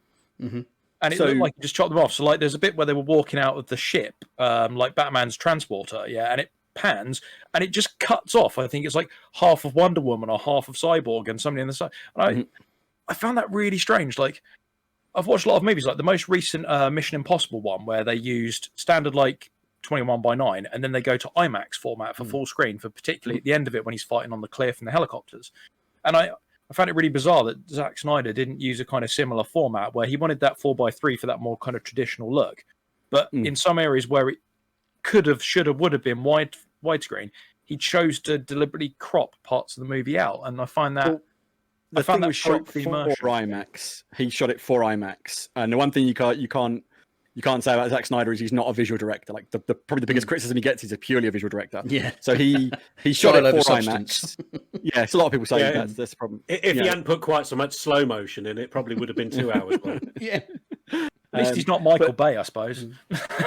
Yeah. The man of no substance. Yeah. Panning shots. Yeah. But the thing is, he shot it for IMAX, but a lot of the cameras they use have it set up so because they know that they're not going to show it in IMAX in most cinemas. They have a separate frame for the widescreen shots. So it actually shoots both simultaneously, but Zack's vision was always to have the whole thing in IMAX. So, and as the thing was done just purely as his artistic vision. Yeah, I just found it jarring. Like, I can see. I think the movies, even the movies that transition from standard to IMAX to standard. I mean, like, again, to the last Mission Impossible, in the IMAX shots, it just fills the whole of your TV rather than having the black bars. Well, if it was filmed for IMAX, couldn't it have been? Example. Yeah, couldn't it have been didn't in such a way that it just filled the whole screen rather than having those 4:3 bars? When you see an IMAX shot on a Blu-ray, like you say, and it fills the whole screen, you're not technically getting the full IMAX shot. You're getting more of the IMAX shot, but you're not getting the full IMAX shot because an IMAX is a square ratio. So, it's like everything, right? It'd be great if we all had anamorphic displays that could change at random to suit whatever we wanted, but we don't. The only way to do that really is a projector, right? So unfortunately, like the projection technology is nowhere near as good as display technology, so we don't have that luxury. And again, if you're Zack Snyder and like the thing when he took this project on, he said, "I'm not getting paid for it. This is purely so I can do it my way," because he wanted full creative control. He made the decision to make it all in IMAX. So if we're talking Still about cost 70 million. Yeah, that's his vision. Yeah, but he didn't take a single payday. Is the point? Yeah, No, but it cost 70 million. Yeah. Well, it was effect shots they had to finish basically in one day of shooting. It was. I think that's kind of going a little bit down the road that Alan went. I want to kind of put my critique to it as well, because again, like I said, I really enjoyed the film, really liked it, and it's not. Well, no, I don't want to say critiques for the film because it's the circumstance in which this film has been created is very, very different, and you wouldn't normally have this. It was a real shame that there was a number of shots within the film, particularly early on, that they clearly didn't have the time or the money to finish. One real standout, and I was gutted that it was so early on, because for a lot of people it would really put them off. The bit with Lex Luthor standing in the Genesis pool, it looks like a TV movie. It looks like I could have done it on my PC, and that was so stand out from a lot of the other effects. There's certain shots of the mother box and things where you can see the lower quality of the special effect. And again, I'm not going to knock anyone for it, because it was limited time, limited budget for reshoots and recreate, because this stuff costs. I mean, special effects is like the biggest cost on a movie, isn't it? It takes thousands and thousands of hours to create this, genuine looking special effects. And you've got to pay for good people. I thought it was Ben Affleck's girdle. Yeah. That was a bit of a, I was a little gutted about that, and more kind of gutted for Snyder as a creator that he didn't get a chance to have it as pristine as I know he would have wanted. And again, kind of again mirroring very much what Alan said, because I mean we discussed this the other day over the telephone. But there was certainly it was almost like it had been over edited and cut out so much for the Justice League. But it was almost like they just went, you know what, let's just not even edit it at all at certain points. And it was almost it was fleshed out a little bit too much. And it was, like I said, I think again it was that bit of fan service in there at the end. Yeah, and I'm really the last nightmare scene I enjoyed. And I love the whole bit where Deathstroke comes onto the boat with Lex Luthor, and he tells him who Batman is, and then you see them all together in this dystopian future. And I thought, this is fantastic, but it makes me sad because we're not going to see this vision that Snyder had for the Justice League 2 and the Justice League 3, where Superman does become bad, where Lois Lane gets murdered and all this stuff, and this kind of time heist type thing, which I'm sure the studio probably would have gone for because it worked in Endgame and they made a load of money, so Warner Brothers must have been happy if they did it. But I'm just gutted that we're not going to see it. And I guess I'm kind of in two minds where I go, I'd almost wish I hadn't seen that, and I wish they'd cut it out. But then on the flip side, there was bits of it within Batman versus Superman, put it in the special features for the DVD release, not the official release. So I think I would come to exactly what you say. There are definitely criticisms to be levelled at the film, and I'm not saying it's a perfect movie. I will say this: if you've been wanting the film or you've been a fan of the idea of it, then absolutely watch it. It's a great movie. I am not saying it's definitely free of criticism, and I would 100% agree about the ending, and I agree with exactly everything you've said, Craig. But it's such a shame that Warner Brothers bottled this universe, because I think this film put them exactly where they would have wanted to have been to make an absolute shed ton of money. And I think they've probably long term really hurt themselves by this coming out. Having said that, there is talk about some stuff coming to HBO Max. And let's be honest, right? Okay, if it wasn't for the existence of HBO Max and streaming, and it wasn't for probably COVID-19 and a lot of other stuff, we probably never would have got Zack Snyder's Justice League. No. Because it was a convenient film for them that needed limited, work to complete, and they could put out, and they knew a lot of people wanted to see, and they could get good return on their investment. So the perfect storm happened for this to happen, and I'm so pleased it did. But I don't know if we'll ever see any more movement or anything like this ever again. Going forward, because, I mean, Snyder has been in bed with Warner Brothers for, 15 years? He's been with them. He called it his home for the longest time. Exactly, forever. And I was reading something, I think it was a Vanity Fair interview, don't quote me on that, I'd have to go back and reread it, but it was an interview with Zack Snyder, him talking about, his experiences and why he's kind of moved away from Warner Brothers, because he's making the Army of the Dead film for Netflix, which comes out in May. Looks great. Yeah, I'm really looking forward to. and he was talking about his experience sitting down with like the head of programming for Netflix, where he pitched him an idea and he went, "That's great, I love it. How much money do you want? Well, let's do it." He's like, "What do you mean?" He goes, "Well, write it tomorrow, shoot it next week." Like, and he's like, "Whoa," it's a studio just going, make what you want to make. Not going, oh yeah, well, I think we should really need something like this in it. We really, get sticking their nose in, because Netflix, that's what they want. They're all about making this original programming, and they get a director and a writer like Zack Snyder on board. They're like, yeah, here's the money. Go make what you want. It's going to sell us subscriptions, So I think there's a very real thing for it, and I think that the streaming services are going to become more and more important in the future entertainment. But I think what will also become more and more prevalent is the power of like being able to, like you say, vote with your wallet, and just not subscribe to these channels. And I get why Warner's wanted the quick return like Avengers got, but Avengers wasn't a quick return, and that's what Warner's was so short-sighted with. Avengers was the culmination of all the series 1, 10, 15 years of movies. It's absolutely that was for Endgame. But I'm talking about the first Avengers movie. If you take the first Avengers movie, there was 4 or 5 predating that, which introduced all the Avengers characters, brought everyone in, so everyone knew it. The problem Justice League had from the get-go was trying to introduce 3 new characters with a decent backstory and give them a reason to be there. It was always going to be not impossible in 2 hours, but it wouldn't have felt good in 2 hours. So you needed this epic, and then they weren't willing to back this epic because they wanted, like you say, more showings, because if we get more showings. And I will agree, you probably could have shaved it down to about 3.5 hours for a really solid film with most of the content. But I don't think that results in the fact it's a great movie. And I think that's the big thing. That's my point really, is for all its faults, it's still a fantastic watch. Definitely. I don't disagree. So I think just as a final thing, then I'm going to go around the room and I'll put you all on the spot, okay? Because we like to rate things out of 10. 10 stars for stuff. If you were put on the spot, gun to your head, and somebody said to you, "What would you rate Zack Snyder's The Justice League? What would you rate it out of 10?" And I'm going to go to Alan first. What would you rate it out of 10? 7.5. 7.5. Phil? I'd give it an 8, I reckon. 8 from Phil. Chris? I'm going to go for a 9. It's just tipping into 9 for me. It would have been 8.5 to 9. So I'm going to go 9. Yeah, I think I would say 8.5. Yeah, I think 8.5. Yeah. Really, really good, solid film, and really good stuff.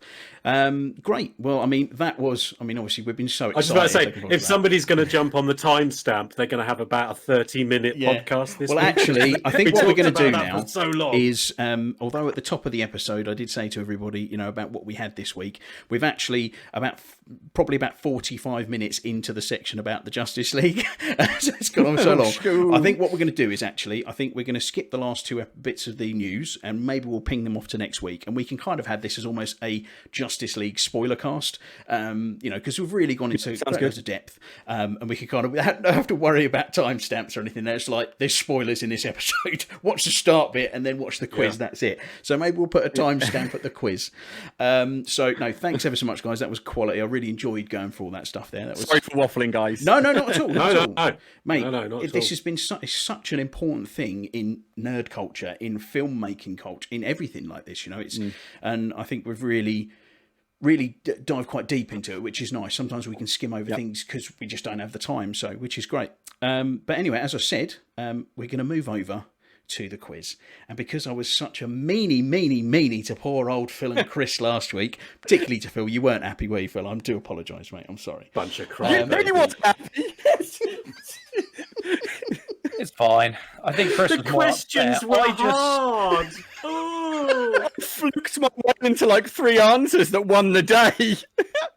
I'd like to preface this that before we came into the podcast this evening, I suggested that me and Chris should write a quiz each for Craig and Alan, and I was told that I was being petty, and that's why we're not doing But it. hey, I was also, to be fair, the swing vote on why we shouldn't do it was we were worried the stress might literally kill Alan. Yeah. So I mean, I was sold on the whole point of not killing Alan because he is an important member of the podcast. Thanks for that. Yeah. And he's my game share buddy, so I have a financial interest in him not kicking the bucket. It's nice to know you've got your priorities. You're right all there, heart, Billy. Phil. Well done. I just agreed to come and help you paint your house outside of COVID. So you know what? There's still some love. Way to be such a heartfelt friend to go, no, I've got ideas. And then go, it's all about the money, really. Screw Alan's health. Cha-ching, my wallet says Alan needs to stay alive. Oh, Phil. Oh, you're a corker, you are, Phil. Well, people out there listening, if you decide that it's something quite funny, obviously Alan willing, if Alan's up for it, he can do it. If not, they can just put me on the spot and give me a horrible quiz that I won't get any answers to. So if you want send a message I'm willing. Yeah, there's no interest in making it. There's no interest in making it so that you don't get the answers to them. I don't want you guys to score 0. I just want to sit you there and see the vein pop out on the side of your head while you're stressing to figure it out.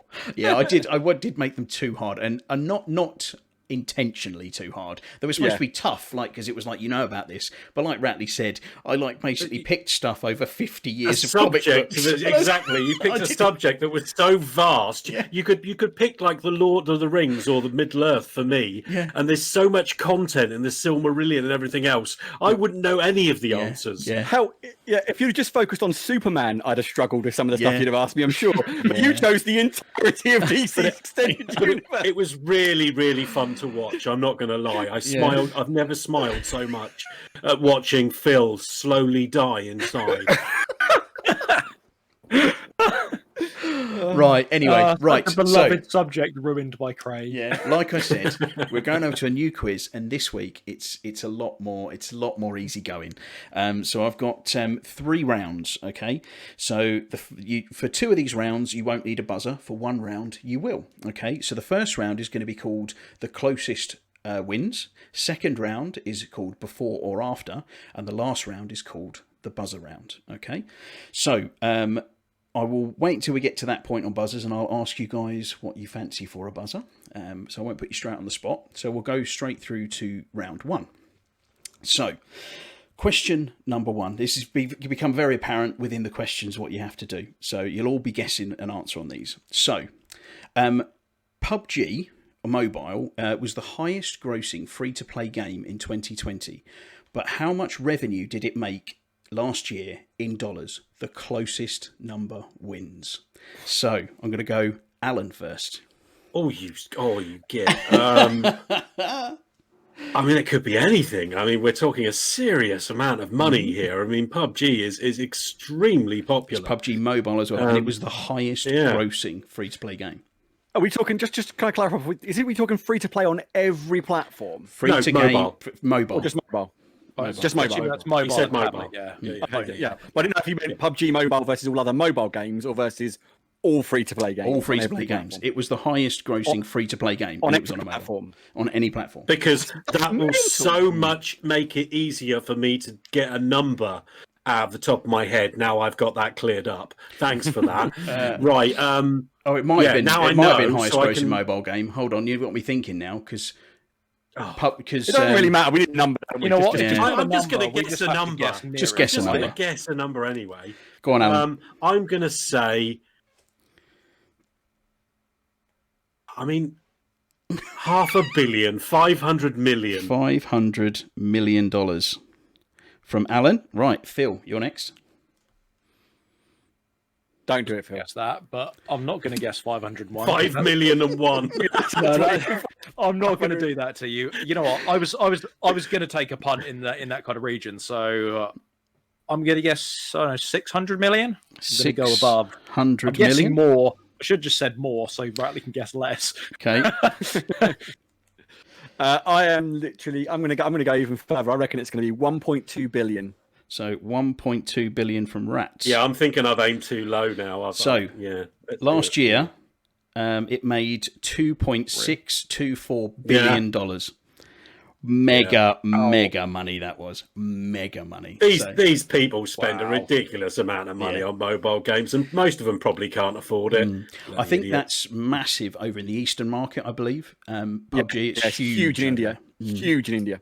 Yeah, so I'd have to clarify if that's the biggest grossing mobile game of 2020 or if it was free to play, because I've just suddenly thought Fortnite, just surely Fortnite. Yeah, the reason I say, Fortnite, though, if it was mobile games, the reason Fortnite probably didn't eclipse it is because of the ban on Apple and Android, wasn't it? Yeah. Thinking about it. Okay, question number 2. Cyberpunk 2077 was released in 2020. How many units did they sell in that 2020? And I'm going to go to Phil first. How many units sold in 2020 when it released? It's going to be a lot. I don't know. 10 million? 10 I'm going to go 10 million. Sorry, I sounded really. I was more asking the question there. The answer I'm going on is 10 million. Nice. Chris? I'm going to go with 18 million. Strong with 18 million there. And round to Alan. What do you reckon? I think I'm going to go with 18 million and one. I feel like I'm guessing too low again here. 18 million, and I'm not even going to write all the zeros. So I can tell you that in 2020, Cyberpunk 2077 shifted 13 million units. So Phil, well done. You get the point on that one. I was going to go 13 million. I was like, no, that's not Exactly enough. close. But yeah, I'll take the point. Nice. Cool. Right. Question number 3. The Atari VCS, which is a little games console, came out in 2020. But what date did it release? And now I want the month and the day of the month. The month, not month and day, the month and date. Is this closest to it again? Closest wins. This is still the closest win rounds. So, first off, we're going to go to Ratley. I think it released... Do you remember this releasing? Yeah, and I'm trying to remember exactly when it released, and I'm fairly confident. I just try and... I think it was the 2nd of November. 2nd of November. Okie dokie. I'm Alan. really glad he asked Chris first. Yeah? Because I've never heard of this console. I didn't even know it was released. So is this a new console or an old console? It's like the the NES minis and stuff like that. It's an Atari version. Retro. Of Yeah. it. It's a dumpster fire. Yeah. Okay. I'm going to go with November the 10th then. November 10th. Same year. So what did you guess again, Ratley? November the 2nd. I'm going to guess November the 20th then. November 20th for Phil. Right, I could tell you it was released on December 14th. So, Phil, another point to you, Phil my again! man. Hey, let's be honest, I don't think...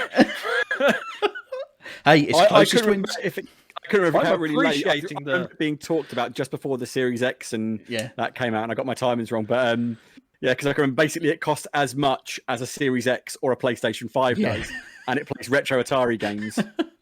It looks nice. It's all like wood, isn't it? Like I a think. bum deal to me. Looks lovely yeah. if you want to spend 400 quid on a retro console that plays Atari VCS games. It's a bit of a niche market for that one, I think. Anyway. Sounds like a great value proposition. Yeah. Question number 4 in the closest win rounds. So we have Sonic the Hedgehog movie was released last year, but what date was it released? And we go round to Alan first. I have to remember who I did first last time. Go on, Alan. Oh, I haven't got Scoop. Ellie's watched this, but I couldn't be any less interested if I tried. It's a great Although I movie. have to say, Jim Carrey mincing it up as usual is always worth watching. But I'm going to say June the 20th. June 20th. Okay, Phil. It seems like a summer movie to me, you know. So I've just got to guess the month here, yeah, because there's no way I'm getting the day. Well, you need to say a day as well to make sure that I can get who's closest. Oh, okay, all right, fair enough. So just say, like... The only thing I remember this April one, I 1st, actually really liked the first movie trailer they did of this. He looked terrible, but it had Gangster's Paradise playing in the background, and that kind of sold it to me. So I did actually watch this. I think it was quite early, so I'm going to go March the 2nd. March. I think it was early. I think it was at the 2nd. start of the year rather than end. Okay. Ratley, what do we reckon? January 20th. January 20th. He said that so quick. That was a confident. Yeah, that I was saw it in the cinema, so it wasn't in March because we weren't allowed to go to the cinema in March. And I saw it in February, I think. Oh, I think it's Craig. Yeah, Craig is still there. I'm still here. I'm just trying to work out which of you is closest. So it's very close between Phil and Ratley, and it is Phil is winning again. It What was day? February the 14th. So that's It was because I was in London on I think it was the second week of February, and it was literally the lockdown was starting that weekend. Yeah, there you go. Yeah. That's I was going to say, Alan, if you haven't seen it, watch it. It's a really fun film, mate. I haven't watched it Genuinely yet. surprisingly good movie. It's my favourite comic book movie. Sorry, video game movie. Sorry, that I've seen. It's so good. They really nail it. I can't get over how good it was compared to what I thought it was going to be, an absolute dumpster fire. When that first trailer dropped, it was. See, something like that I would normally go and see with the kids, but they went with a friend for like a friend's birthday, so I never got to take them. So I just never got round to watching it. You see, my friend was taking his kids and was like, "If you've seen this," I was like, "No, but can I tag along?" He's like, "Yeah." I was like, "Cool." Right, okay, so the next question number 5.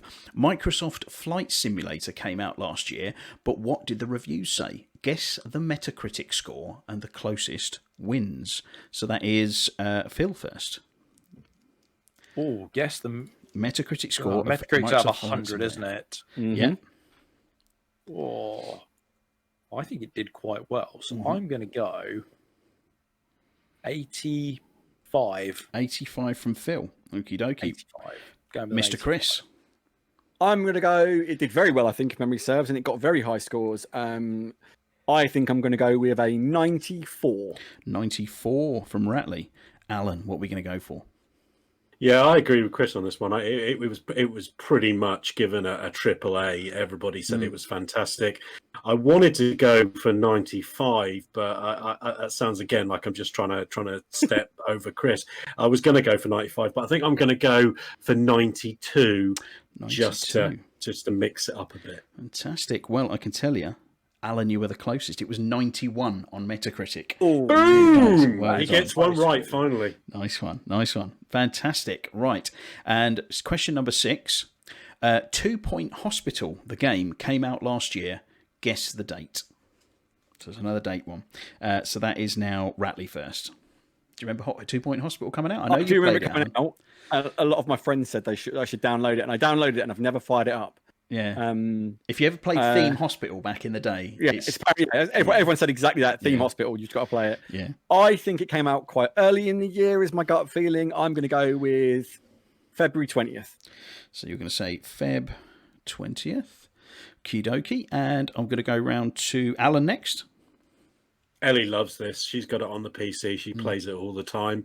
She loves like the call outs on the PA. Like, will Doc Brown please come to the roof? Yeah. Like, and it's like Doc Brown. Yeah. I'm gonna say a bit later, I think, but I do think it was early as well. March 20th. March 20th from Alan. And Phil, what are we going to go for? I'm just going to guess because I have no idea what this game even is. So what you had February, March. Yeah.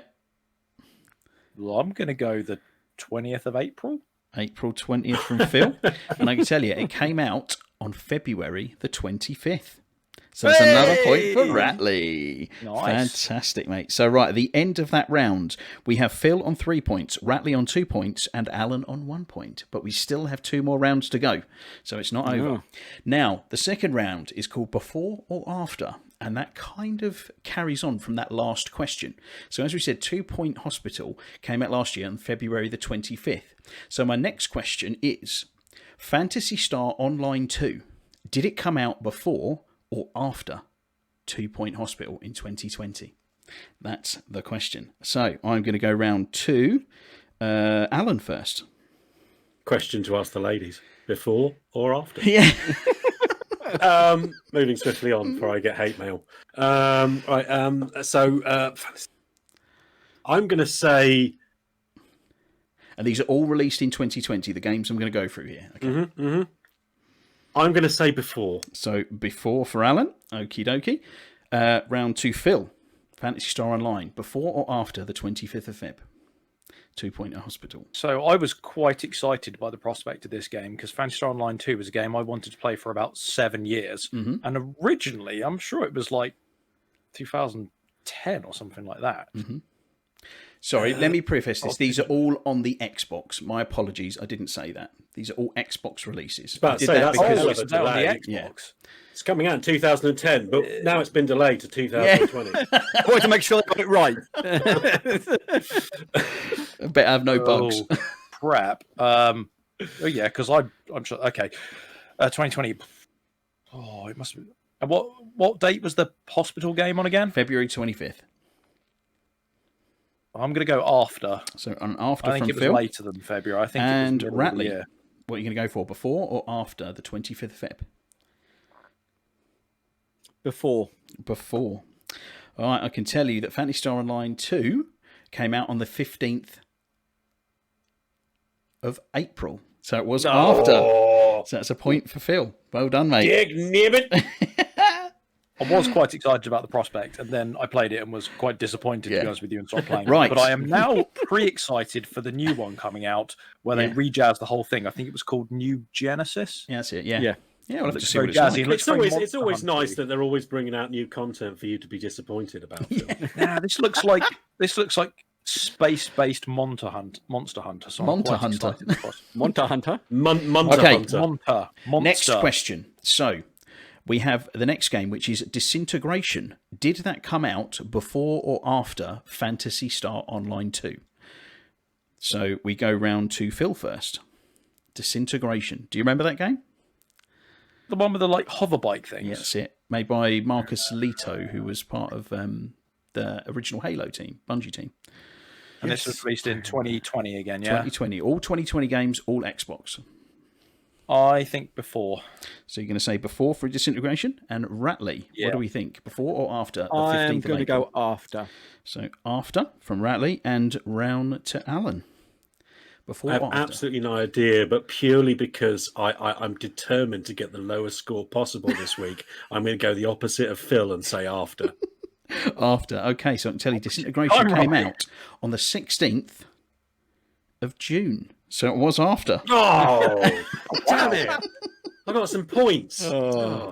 Right, next game. All right, now this one is the one exclusion from this. Again, it's coming back to me as I wrote this quiz. This one is not an Xbox game, but it is a platform exclusive on the PlayStation, and it's very well known, and it was a big hoo-ha, so I thought I'd stick this one in here.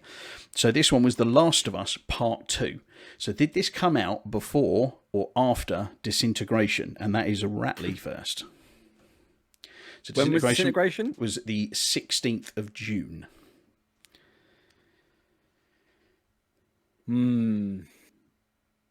It's a tough one because there's a lot of marketing, a lot of buzz. You know, it's. I think it came out before. So you can say before from Ratley. Alan, what do you reckon? Before or after? I'm pretty sure it was before. I've never been sure, actually, of anything in my life. It was before. Phil, what do you reckon? Before or after? Did we say Disintegration was again? Disintegration was June the 16th. 1997. Come on, Phil. Give us an answer. After. I'm going after. I Going don't after. know. Okay, Going so that was a bit of a tough one, this one. So, of Disintegration coming out the 16th of June, The Last of Us Part 2 came out on the 19th of June. So it was after. So that is a point for Phil. Well done, mate. Well, that was I lucky. knew that was a close one. yeah, I was like, I he's knew literally that. trying to pull it. I thought it was the 14th of June. I was like, you know. So Cool. Right, next one we have, and this was a big favourite of mine and Chris's, Minecraft Dungeons. So did Minecraft Dungeons come out before or after The Last of Us Part 2 on the 19th of June? And that is Alan first. God, we saw this, didn't we, at the expo in was it 2019? Yeah. So that's absolutely no help whatsoever. I just wanted to throw that in because we had such a good time and it was really nice. Yeah.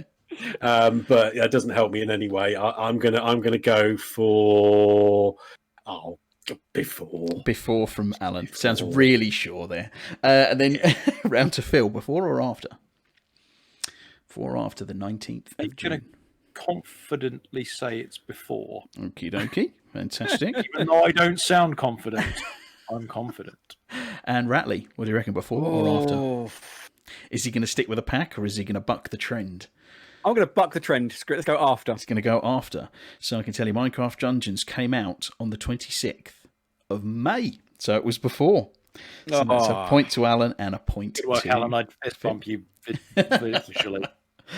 Okie dokie. And the next one, so the final one in this round, is a game called Battletoads, if anyone's ever heard of that little game. So Battletoads, did that come out before or after Minecraft Dungeons, which was the 26th of May? And that is round to... Who am I on?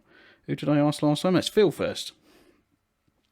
Exciting. I actually never played Battletoads, so I haven't the faintest clue. What was the date of Last of Us again? Dungeons was 26th of May. Yeah. So was it before or after the 26th of May? Oh, I seem to recall that was quite towards the end of the year. I'm Is going it to say after? it was after. I'm going Okay. to go after.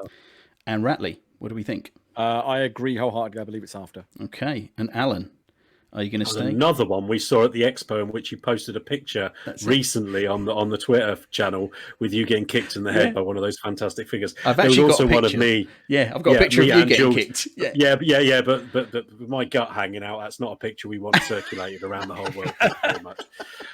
But I'm going to go with after. With After the as other well. two boys. So I can tell you that Battletoads came out August 20th. So that's a point for everyone. So well done.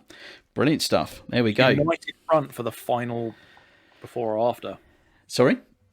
Said a united front. We all agreed on Yes, something. that was it. That was it, mate. Yeah, right. Okay, so at the end of that round, we had 4 points for Phil, 2 points for Ratley, and 3 points for Alan. So Alan's my getting power tired is now. He's yawning his way through it. We're nearly done. Sorry, I've got no energy these days. It's the meds. Sorry. Right, so we're now into the buzzer round. So, have you boys all got your buzzers? I'm going to go to Chris first. I am going to go with a patented Arnie classic, like the film, not necessarily line. It's Turbo Time. Oh, fantastic. Very Christmassy. I love that film. I don't care if it's so Christmas or good. what. So It's such a good film. Turbo Man. A Turbo Man. Right, Phil, what's yours? Is it going to be a no again? I'm going to attempt to have a buzzer, Yeah. and we'll see what happens. But if I make a noise, consider that my buzzer. But I'm going to go for my favourite line from the movie Evolution.